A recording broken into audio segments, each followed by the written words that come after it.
5. Controlar a produção, a comercialização e o emprego de técnicas, métodos e substâncias que comportem risco para a vida, a qualidade de vida e o meio ambiente. 6. Promover a educação ambiental em todos os níveis de ensino e a conscientização pública para a preservação do meio ambiente. 7. Proteger a fauna e a flora, vedadas, na forma da lei, as práticas que coloquem em risco sua função ecológica, provoquem a extinção de espécies ou submetam os animais à crueldade. 8. Manter regime fiscal favorecido para os biocombustíveis e para o hidrogênio de baixa emissão de carbono, na forma de lei complementar, a fim de assegurar-lhes tributação inferior à incidente sobre os combustíveis fósseis, capaz de garantir diferencial competitivo em relação a estes, especialmente em relação às contribuições de que tratam o artigo 195, inciso 1º, a linha B, inciso 4º e 5º e o artigo 239, e aos impostos a que se referem os artigos 155, inciso 2º e 156-A. Parágrafo 2º. Aquele que explorar recursos minerais fica obrigado a recuperar o meio ambiente degradado de acordo com solução técnica exigida pelo órgão público competente, na forma da lei. Parágrafo 3º. As condutas e atividades consideradas lesivas ao meio ambiente sujeitarão os infratores, pessoas físicas ou jurídicas, a sanções penais e administrativas, independentemente da obrigação de reparar os danos causados. Parágrafo 4º. A floresta amazônica brasileira, a Mata Atlântica, a Serra do Mar, o Pantanal Mato-Grossense e a zona costeira são patrimônio nacional e sua utilização far-se-á na forma da lei, dentro de condições que assegurem a preservação do meio ambiente, inclusive quanto ao uso dos recursos naturais.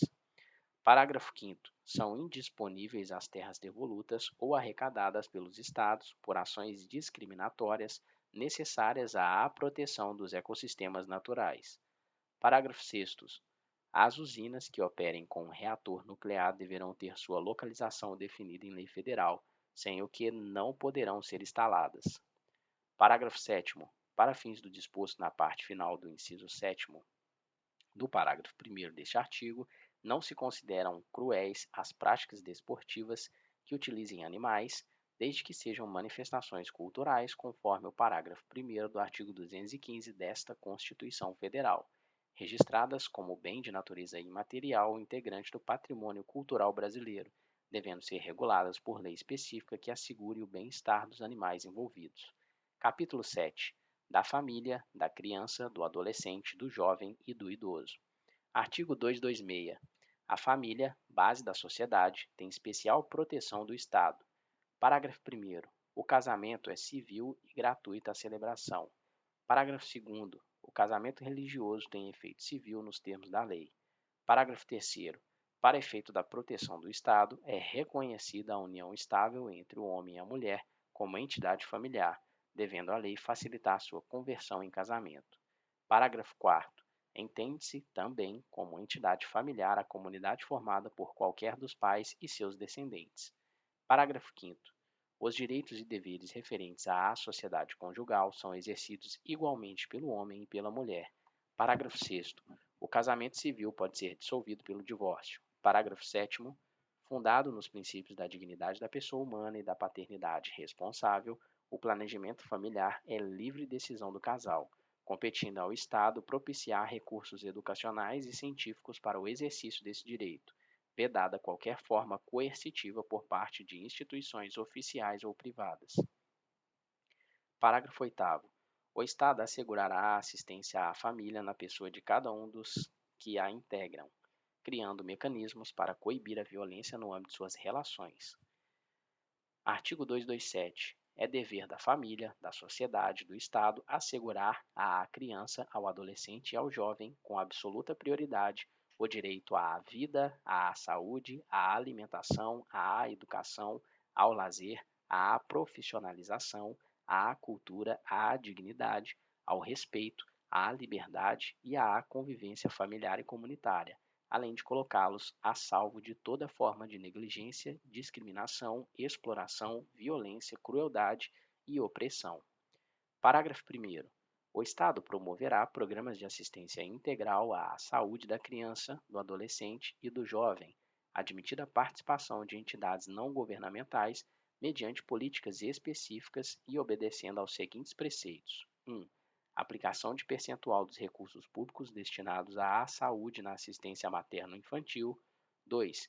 Criação de programas de prevenção e atendimento especializado para as pessoas portadoras de deficiência física, sensorial ou mental, bem como de integração social do adolescente e do jovem portador de deficiência, mediante o treinamento para o trabalho e a convivência, e a facilitação do acesso aos bens e serviços coletivos, com a eliminação de obstáculos arquitetônicos e de todas as formas de discriminação.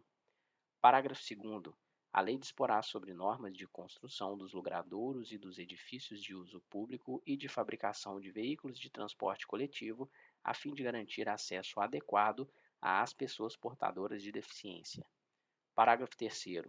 O direito à proteção especial abrangerá os seguintes aspectos: 1.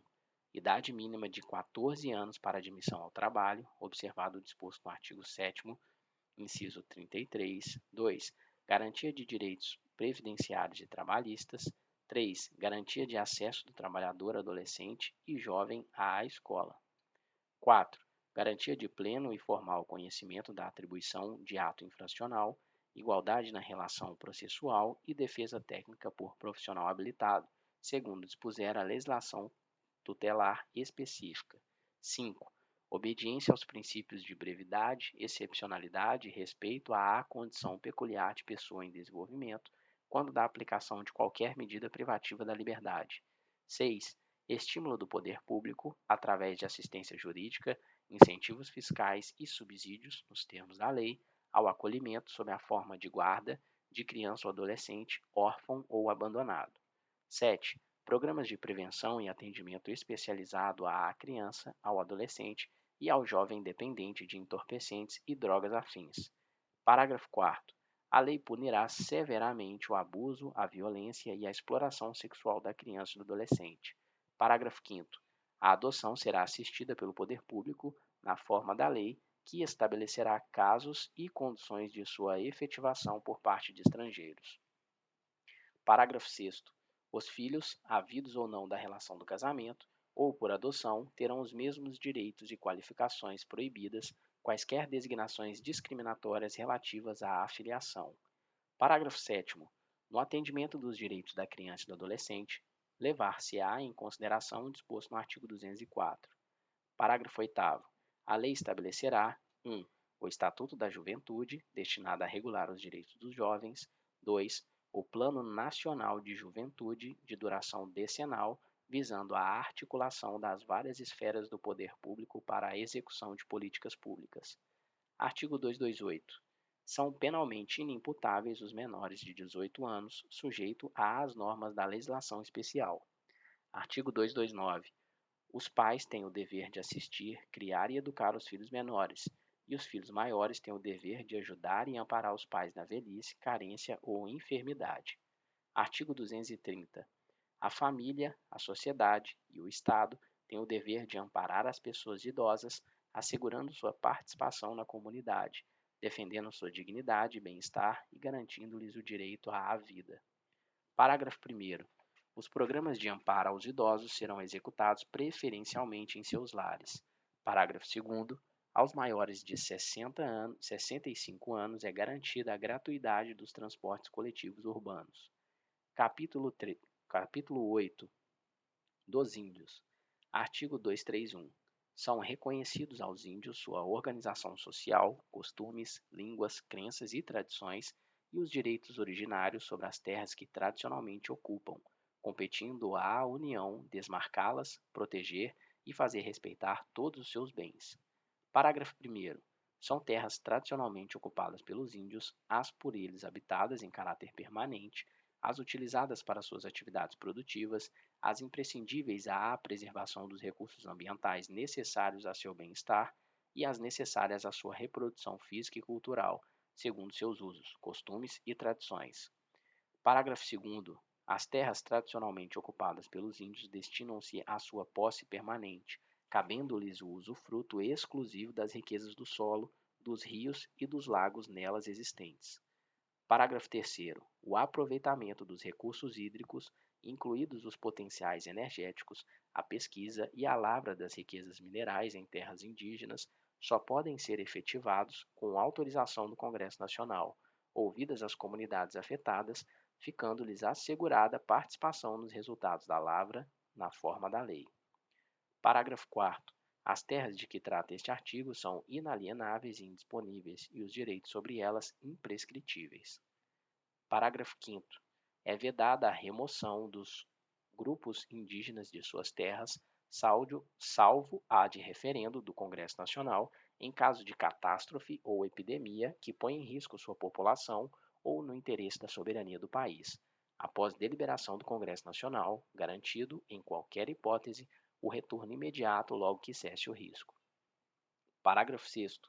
São nulos e extintos, não produzindo efeitos jurídicos, os atos que tenham por objeto a ocupação, o domínio e a posse nas terras a que se refere este artigo, ou a exploração das riquezas naturais do solo, dos rios e dos lagos nelas existentes, ressalvado o relevante interesse público da União, segundo o que dispuser lei complementar, não gerando a nulidade e a extinção direito à indenização ou a ações contra a União, salvo na forma da lei, quanto às benfeitorias derivadas da ocupação de boa-fé.